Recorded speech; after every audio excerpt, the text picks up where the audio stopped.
how do you even be a Christian in that atmosphere, let alone study, let alone write stuff that lasts 300 years? It just kind of took my breath away as I saw what this man's life began to look like. Let's give you a summary here. At Oxford, his responsibilities were for the services of worship. He preached in the cathedral and the college chapel. He was responsible for the choice of the students, the appointment of the chaplains, the provision of the tutorial facilities, the administration of discipline, the oversight of the property, the collection of the rents and tithes, the gift of the livings, and the care of the almsmen of the church hospital. And he was trying to establish the whole thing under the Word of God with frequent ministry of the Word. His life was simply overwhelmed with pressure. I can't imagine what his family life must have been. Family life must have been like. He was losing children. 1655 was the middle of his tenure at the university, and we know 2 of his sons died in the plague that year. In his closing address, when he was relieved of his duties finally, when the end of the interregnum came and Charles II returned, he gave this closing address. Labors have been numberless. Besides submitting to enormous expense, often when brought to the brink of death on your account,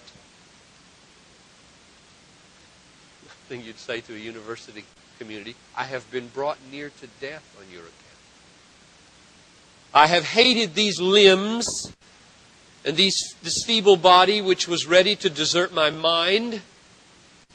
The reproaches of the vulgar have been disregarded. The envy of others has been overcome. In these circumstances, I wish you all prosperity and bid you farewell. 22 published works during those 9 years. I don't think he slept. I really believe, in fact, we know that he recorded at age 56 that he regretted as a student at Oxford only sleeping 4 hours a night because it was taking its toll on his health as a middle-aged man. So I assume the same thing was probably true. When did he write his books? When everybody else went to bed. That's my guess. I don't know how else he might have done it. One of the books that he published during that time was The Saint's Perseverance. I don't think I brought that along. 660 pages to settle that issue. And one biography called it the most masterly vindication of the perseverance of the saints in the English tongue. While he was dean and vice chancellor and losing his children and disciplining vulgar students who made him want to die, he was so depressed. Most of us, think if we experienced something like that, we'd just have to ask for leave of absence. We couldn't preach the next Sunday, let alone write 660 pages. This man was made of something strange, or God was doing something unusual. He wrote The Mortification of Sin during those years, which is where I recommend that you start if you haven't read any of Owen. He wrote Of Communion with God, one of the sweetest of books during those Oxford years. He wrote Of Temptation, the nature and power of it during those years. In other words, he wasn't just writing doctrinally controversial stuff. He was writing stuff that when you read it, make you feel like he was a monk, exulting in his personal communion with God, which is in fact what he was doing. I'm going to get to that later on. Well, he was fired because when the king returned, his standards of Puritan life and thought were no longer what the king wanted, and he was relieved. And for the next 20 years, 1660 until he died, 23 years, he was a kind of fugitive pastor. Hard to get a handle on how it worked in those days. But evidently he kind of moved around because it was dangerous to be a Puritan pastor. You couldn't preach to more than X number of people, and you couldn't preach within certain miles of so on. And so he just kind of moved around, which must have also destroyed his family life. But he didn't ever go to jail like John Bunyan did. We'll talk about that in a minute, too. One of the interesting things that happened during his life was that he shifted from being a Presbyterian to a Congregationalist. He did this by reading John Cotton, pastor in Boston, John Cotton's book, The Keys of the Kingdom. And when he read it, he was changed. He gave up his Presbyterianism, he embraced Congregationalism, and became known as the Atlas and Patriarch of Independency. It also bumped him up very high in the echelon of those who were crying out for toleration. Nothing like the toleration we would think of today, toleration within Orthodoxy. He basically wanted Anglicans, Presbyterians, and Congregationalists, Baptists, and so on, to be able to be free to worship according to their own desires in England. And he wrote books, you can find them in the collected works, arguing for this. One of his students was William Penn, who became a Quaker, who came over and preached toleration in the States. And another interesting thing for me, a Baptist, is that there's a letter in here written to the governor of Massachusetts in 1669, pleading with him and his congregational peers to stop making life hard for the Baptists. So that gives you a flavor. Back when he was dean, he had total legal authority to put a stop to all Anglican worship as a Puritan in Oxford. And he permitted right across the hall from his own rooms a little Anglican conventicle to worship every Lord's Day.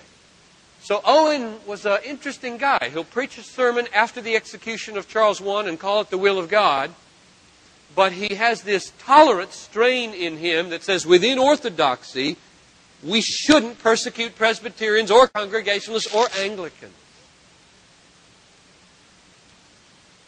He was a pastor during these years, and he loved his people, even though he was on the run, moving around. And even when he couldn't be with them, he wrote things like this to them. Although I am absent from you in body, I am in mind and affection and spirit present with you and in your assemblies, for I hope you will be found my crown and rejoicing in the day of the Lord. He said the first and principal duty of every pastor is to feed the flock by diligent preaching of the Word of God. And I assume that's what he made his top priority, and that's where many of these works come from. It isn't clear to me why he didn't go to jail. I can't figure out how it worked that some Puritans and independents in those years between 1660 and 1689, when the Act of Toleration was passed, why some of them went to jail and some didn't. For example, John Bunyan was a contemporary and spent, as you know, 12 years in the Bedford jail. Now, there's a really interesting story here, I've got to tell you, because this is another glorious illustration of behind a frowning providence, there hides a smiling face. And we need all the stories we can get because we are spring-loaded not to believe that. John Bunyan was a great preacher, but he was a tinker. He was simple. He had no education. And King Charles, who, for one reason or another, did respect Owen, even though he didn't like his principles, asked him one time, why do you go to hear Bunyan preach? An educated, university-trained, world-class scholar like you. And his answer was, could I possess the tinker's ability for preaching, please your majesty, I would gladly relinquish all my learning. Owen finds out that Bunyan is in prison. He works and works and works with all his connections in high places to get him released. And he fails. Bad, right? Bad. The biography I was reading that told this story said, and after his failure in 1676, Bunyan walks out of the Bedford jail with a manuscript, the worth and importance of which can scarcely be comprehended. Was the failure to get Bunyan out of jail a failure? Ask yourself. After the Bible, there is no other book in the world, I believe, printed so often or having such a widespread